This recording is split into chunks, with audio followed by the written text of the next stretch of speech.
Say hi. Hi, my name is Ben. Yep. I'm in year 11 at Faith. Yep. We're at the pedal pre right now. Yes. You may proceed with the interview. Yes. Awesome. Thanks, Ben, for taking a few minutes. I want to ask a couple of questions. Are you ready for the first one? Yep. What's 17,200 minus 329? That wasn't a question. I just wanted to start with that. That's a hard. All right. The first one is, if you could see anything change in our world, what would it be? Anything. If you could see one thing changing That's our a world, tough one. what would it be? What would you see?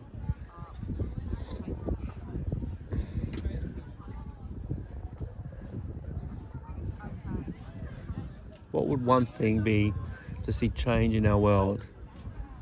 Doesn't have to be. The overlying answer would probably to have everyone follow the Lord, Yep. Awesome. Yeah. because there's a lot of smaller things I can think of, like propaganda, pyramid schemes, all the corrupt leadership, all that. But I guess it all comes down to that. That's good. I love that answer. Just waiting for this speaker to go. Awesome. While he's saying that, do you know the word, the gospel? I know the word, but Yep. I'm not familiar with Yep. the full meaning. Yep. For me, it just What's your- refers to like the Bible Yep. or the sections of the Bible. Yep. Yep. Fair enough. So you'd say it's a section of the Bible, but you're not fully aware of the term. Fair enough. How would you communicate with an unbeliever the gospel? How would you tell them? Obviously, the gospel is Jesus Christ. He came to the earth, Wait, the gospel is his message, right? the message of Christ. Yeah. Yeah. And he's dying, was buried, and 3 days later he rose from the dead. And Jesus is the gospel. So the next question? How would you communicate that? If you had unbelieving friends, what would you tell them? Hey, you need to know Jesus. How would you tell them? As in getting them to be believers? Yeah. What would you tell them? Yeah. For Basically. me specifically, I'd probably try to come at them with factual evidence. Have you heard of Frank Turek? Yes. That sort of stuff. Yeah. That's good. Yeah. I wouldn't know much off the top of my head, but I'd do No. my research for them. Yeah. That's awesome, man. That's excellent. And so, what is the difference between the word Christian and the word disciple? What's the difference between those two words, Christian or disciple?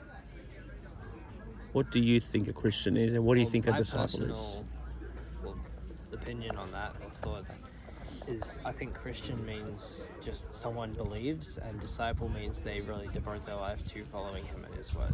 Yeah, that's pretty much, yeah. That's a summary of it, yeah. Very good. Yep, and the last question, is the Bible a book of relevance in this 21st century, and why or why not? Is the Bible relevant? Yes, it is, because a lot of things in the Bible have Yep. been traced up to things that have only recently happened. It's just in older language. Yeah, yes. So it's relevant, isn't it, for today? Definitely. Yeah, yeah.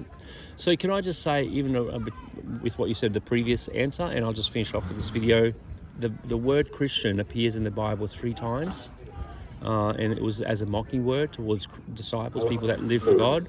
But the word disciples is mentioned over 250 times.